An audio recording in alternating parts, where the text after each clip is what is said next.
Good evening. Hi. Welcome to Sadonics chemistry classes. Class 11 Atomic Structure.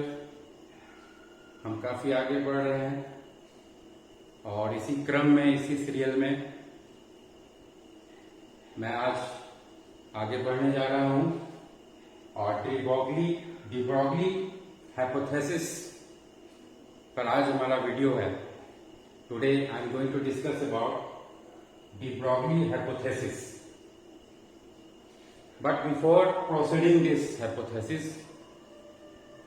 मैं थोड़ा summarise करना चाहता हूं पिछले लेक्चर्स का अबाउट लाइट. लाइट को दो नेचर से हम लोगों ने रिकॉग्नाइज किया, एक वेव नेचर और दूसरा particle nature. Wave nature Maxwell का दिया हुआ है, जो कि ये माना जा रहा था कि लाइट बिहेव्स लाइक ए वेव. लाइट बिहेव्स लाइक ए वेव. और स्पेक्ट्रम का भी हमने स्टडी किया, तो डिफरेंट रीजन्स में डिफरेंट स्पेक्ट्रम्स हमने देखा. लाइट रेज का अल्ट्रा वायलेट रेज और विजिबल रेंज में, फिर इंफ्रारेड रीजन में हमने देखा. तो ये हमारा वेव नेचर ऑफ लाइट है. दूसरा मैक्स प्लांक ने ये साबित किया, प्रूफ किया कि light is the particle nature, मतलब it behaves like a particle.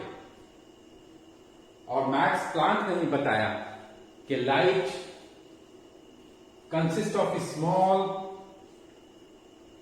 Packets of energy, small pockets of energy, और उस पैकेट्स को फोटोन कहा गया. Photon, small packets of energy को फोटोन या क्वांटा का नाम दिया गया. मतलब लाइट जो वेव दिख रहा है ये actually consist of small packets of energy, and each packet is known as photon. Each packet is known as photon or quanta. Photon or quanta. तो लाइट रेडिएशंस का जो भी सीरीज हो, अल्ट्रावायलेट या विजिबल या इंफ्रारेड, वो सारा series का जो लाइट वेव्स होगा, लाइट रेज होगा, रेडिएशंस होगा, that consist of small packets of energy. उस पैकेट्स को हम फोटोन या क्वांटा कहते हैं. These are made of tiny particles of energy. Photon और क्वांटा क्या है? Tiny particles. ये फोटोन क्या है? That is the tiny particles, small packets, that is tiny particles. तो ये साबित करता है, ये प्रूफ किया मैक्स प्लांक ने कि लाइट पार्टिकल नेचर का है. मैक्सवेल को हम लोगों ने देखा कि लाइट वेव नेचर का उसने प्रूव किया. तो हम लोगों ने देखा कि light rays it behaves like wave nature as well as it behaves like particle nature. कभी कभी तो ये वेव की तरह बिहेव करता है लाइट, इलेक्ट्रोमैग्नेटिक रेडिएशंस, और कभी कभी समटाइम्स ये पार्टिकल की तरह बिहेव करता है. इस तरह ये डुअल नेचर ऑफ लाइट हुआ, wave nature as well as particle nature.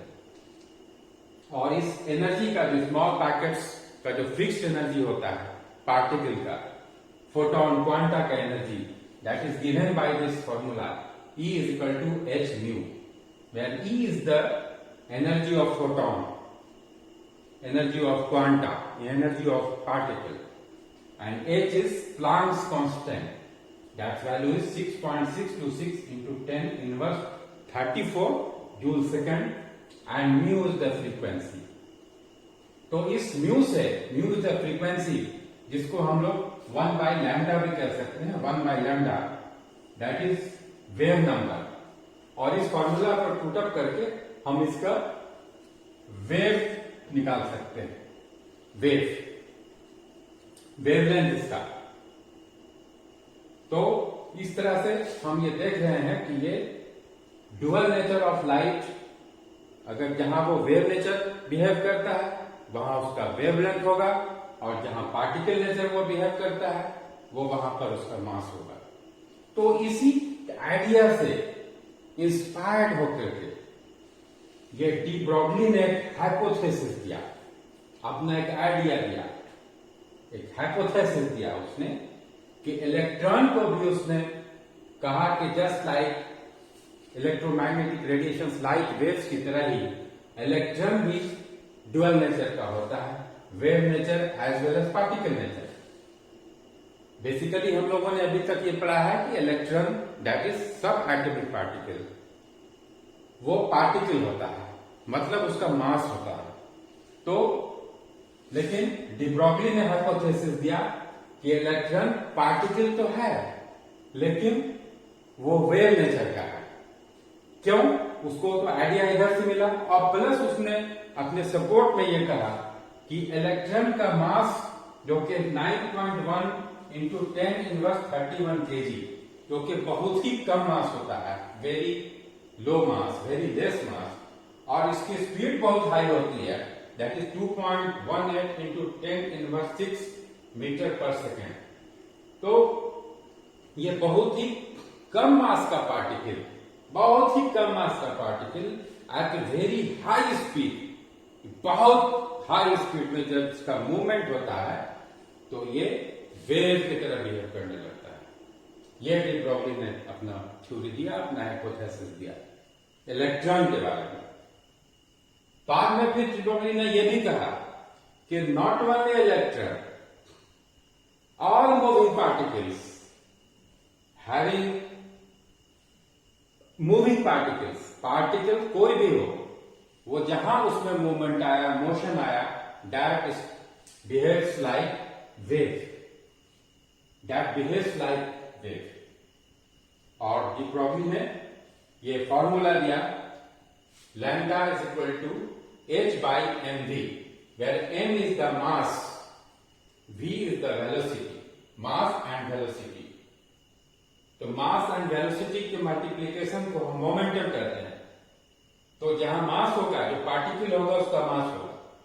तो ये फॉर्मूला से lambda is equal to h/mv। तो डी ब्रॉगली का जो हाइपोथेसिस था कि all moving particles have wave nature, पहले तो उसने इलेक्ट्रॉन के बारे में बताया कि इलेक्ट्रॉन का चूंकि मास कम होता है और बहुत हाई स्पीड होती है, इसलिए जब हाई स्पीड से इतना कम मास का पार्टिकल जब मूव करता है तो वो वेव की तरह बिहेव करने लगता है। तो उसी चीज को लेटर ऑन बाद में जाकर डेविसन जर्मन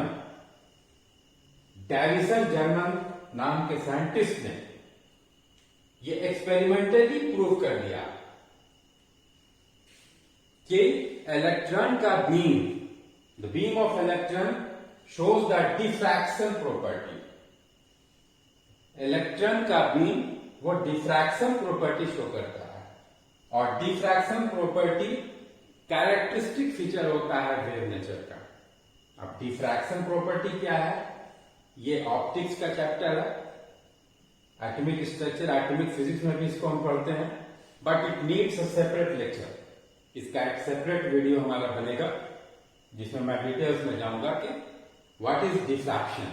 अभी आप डी ब्रॉगली को हाइपोथेसिस को सही साबित करने के लिए इतना जान लीजिए कि डेविसन जर्मन ने एक्सपेरिमेंटली प्रूव किया कि इलेक्ट्रॉन का बीम डिफ्रैक्शन प्रॉपर्टी को शो करता है, और diffraction property is the characteristic feature of wave nature. वो सिर्फ वेव नेचर का ही प्रॉपर्टी होता है। तो इस तरह से ये प्रूफ हो गया एक्सपेरिमेंटली बाद में चलकर कि इलेक्ट्रॉन वेव नेचर भी होता है, क्योंकि electron moves with very high speed, high velocity, यानी its mass is very less. तो इस फॉर्मूला पर मैं lambda is equal to h/mv, तो when the mass of electron is very less, और इस फॉर्मूला पर हम डिराइव करते हैं तो ये, और वेलोसिटी इज वेरी हाई, ये this is the mass of electron and this is the velocity, तो इसमें लैम्डा हमारा डिटेक्ट होता है। लैम्डा डिटेक्ट का मतलब वेवलेंथ हमारा आता है, वेवलेंथ वी गेट ले वेवलेंथ, यहां हमें कैलकुलेशन करने पर हमें वेवलेंथ मिलता है।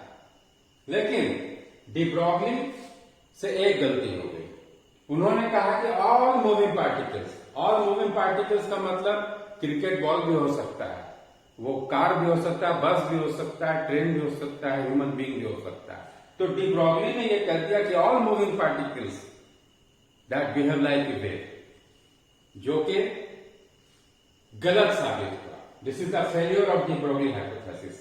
क्यों गलत साबित हुआ, ये इस इक्वेशन से ही प्रूफ हो जाएगा, क्योंकि इस इक्वेशन में ये mass of the particle is here. तो इलेक्ट्रॉन के मास और क्रिकेट बॉल के मास में कोई कंपैरिजन नहीं होता है, दैट इज मच हेवियर, तो mass is much bigger in case of cricket ball, in case of car, buses, human beings, this is very high. So this is very high, velocity is already there. So this due to the high value of m, because lambda is inversely proportional to m. तो ये जब m high हो जाएगा तो ये lambda हमारा detect नहीं होगा, लैम्डा की वैल्यू नहीं आएगी। तो जब लैम्डा इज द वेवलेंथ, तो वेवलेंथ की वैल्यू नहीं आए मतलब वेवलेंथ नहीं फॉर्म हो रहा है, जब वेवलेंथ फॉर्म नहीं हो रहा मतलब वो वेव नहीं है।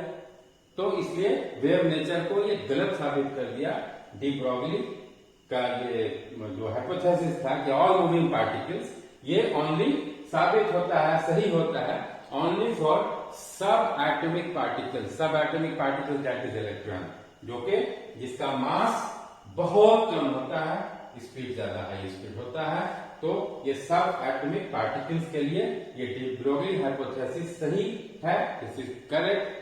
तो this is limited to that only, ये ऑल मूविंग पार्टिकल्स जो डी ब्रॉगली साहब ने जो बताया that is wrong, this is limited to the sub atomic particles only.